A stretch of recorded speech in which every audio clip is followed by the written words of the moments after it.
Saya sekarang mau sharing kecerdasan keuangan dalam waktu 6 menit. Saya mulai. Jadi kalau kita mau cerdas secara keuangan, kita harus tahu dua hal yang sangat sederhana, tapi sayang jarang orang tahu isinya dan bagaimana caranya. Jadi kita harus tahu yang namanya pendapatan, satu, yang kedua pengeluaran, income dan spending. Ternyata yang namanya income atau pendapatan itu ada 3 macam. Sayang kalau Anda hanya punya satu saja. Satu yang namanya active income. Active income itu apa? Ketika Anda kerja, Anda baru dapat income.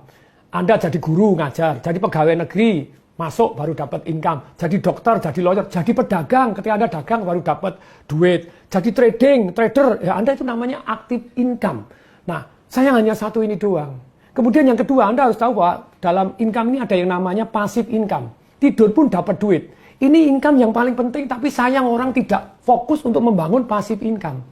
Kemudian yang ketiga yang namanya capital gain atau portfolio income. Kenaikan dari harta kita. Rumah kita beli misalnya 200 juta. Dalam 10 tahun, jadi naik jadi 1 miliar. Ditidurin pun naik loh 800 juta. Tapi sayang orang kan cuma punya satu yang namanya ini. Saham, emas atau apapun yang capital gain. Itu yang namanya portfolio income Anda. Yang kedua passive income tadi. Passive income tuh harus ada 3 ini loh, ada 3 jenis. Banyak orang tidak tahu dan tidak punya. Yang namun satu adalah paper asset. Obligasi, deposito, royalti, saham yang menerima dividen, jadi unit link Anda. Tapi sekali lagi, ini adalah paper asset.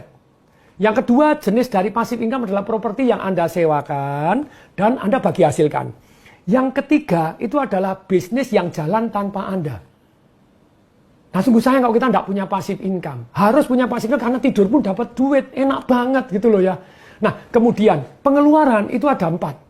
Satu, pengeluaran yang produktif. Kedua, pengeluaran konsumtif. Yang ketiga, pengeluaran yang tampaknya produktif ternyata konsumtif. Yang keempat, pengeluaran yang tampaknya konsumtif ternyata produktif. Pengeluaran apa yang produktif? Semua pengeluaran Anda. Nambah karyawan, nambah mesin, kemudian beli properti disewakan. Semua pengeluaran untuk ini. Semua pengeluaran yang meningkatkan aktif, pasif, dan portfolio income Anda. Itu adalah pengeluaran yang produktif. Pengeluaran yang konsumtif, itu ada 3 macam. Semua pengeluaran yang langsung habis. Istilahnya, Anda baik nambah karyawan tapi ternyata tidak produktif. Nambah mesin tapi ternyata tidak produktif. Yang apapun yang langsung keluar duit, langsung habis. Ini ya, untuk makan, untuk minum, untuk tour. Nah ini, langsung habis. Kemudian yang kedua, namanya passive spending. Cicilan mobil Anda, cicilan rumah. Lupa, cicilan rumah kan harganya bisa naik. Bisa, tapi Anda nyicil itu tetap passive spending. Anda tidak bayar, disita. Gitu aja, gitu ya. Cicilan Anda, langganan A, langganan B, langganan internet Anda, apapun yang keluar terus, itu sebenarnya passive spending. Oke ya. Kemudian, yang paling berbahaya ternyata yang ketiga. Invisible spending. Membuat Anda kere tanpa Anda tahu. Apa itu nomor 1 yang paling berbahaya? Silakan tebak. Inflasi. Tanpa sadar daya beli Anda, duit Anda tidak laku lagi gitu ya. Ya laku tapi kurang begitu. Nah, kemudian berikutnya, apalagi yang termasuk yang namanya invisible spending? Handphone Anda yang Anda pegang, komputer Anda, terus kemudian mobil Anda. Saya pernah belikan orang tua saya Mercy S-Class begitu ya, tapi orangnya tidak mau. Terus kemudian mama saya minta Alphard, ya saya ganti Alphard. Mercy S-Class beli 1,8 miliar. 7 tahun kemudian jual tinggal 350 juta. Anda beli mobil, buka pertama sekali hilang 200 juta. Besok buka sekali hilang 10 juta, hilang 20 juta, setiap dibuka hilang berpuluh-puluh juta. Itu namanya invisible spending. Tapi begitu banyaknya orang hari ini tidak cerdas, kepengen tampak kaya, beli motor, beli mobil, harganya hilang terus. Kere tanpa berasa. Mohon maaf kalau pakai kata-kata keras gitu ya. Mohon maaf supaya insaf, saya seringkali menggunakan kata keras, sekali lagi mohon maaf. Kemudian berikutnya nih. Jadi pengeluaran yang tadi konsumtif sudah. Sekarang yang tampaknya produktif ternyata konsumtif. Tadi ada satu orang, Pak Tung enak aja punya duit banyak bisa nabung. Saya ini gaji cuma 3,5 juta. Nyicil motor 1,5 juta. Saya tanya, kamu nyicil motor apa? Harganya berapa? 35.500.000 waktu itu. Oke, DP-nya berapa? 9,5 juta. Cicilannya berapa? 1,6 Pak tepatnya, 1,6 juta Pak. Terus nyicilnya berapa lama? 32 bulan. Saya hitung, berarti kamu total duit keluar 60 jutaan, sekian. Betul Pak? Kalau 3 tahun, 12 juta, saya set 12 juta loh.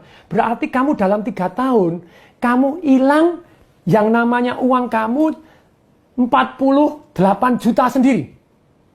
Lupa, tapi kan saya perlu kendaraan. Kok perlu beli tahun 2000 loh, 2 juta doang. Lupa, tapi kan gampang rusak. Ya rusak kan bayar cuma 150.000, 200.000. Jadi sebetulnya banyak orang itu tidak perlu, cuma kepingin. Jadi please deh, kalau Anda ini yang namanya seolah-olah, aduh, kelihatannya produktif untuk kerja, padahal Anda tidak perlu itu. Anda harus membedakan. Berikutnya yang keempat, yang namanya pengeluaran kelihatannya konsumtif ternyata produktif. Satu, pengeluaran untuk belajar. Yang kedua, pengeluaran untuk bergaul dengan orang-orang yang jauh lebih sukses dibanding kita. Betul, orang sukses tidak semuanya positif, tapi kita belajar yang positif aja gitu ya. Yang ketiga, untuk amal. We cannot outgive God. Perhatikan saya. Banyak orang itu kebanyakan gaya. Padahal gaya itu sebanding lurus dengan tekanan. Itu hukum fisika, hukum alam ciptaan Tuhan. Apabila hidup Anda banyak tekanan, berarti Anda kebanyakan gaya. Kalau masa tua Anda penuh tekanan, berarti masa mudanya kebanyakan gaya. Boleh kan gaya? Bisa. Caranya bagaimana gaya tanpa tekanan? Pasif income Anda segede gajah, Anda gaya segede kerbau. Maka Anda cerdas secara keuangan. Semoga bermanfaat. Saya Tung Desa Waringin mengucapkan salam dahsyat.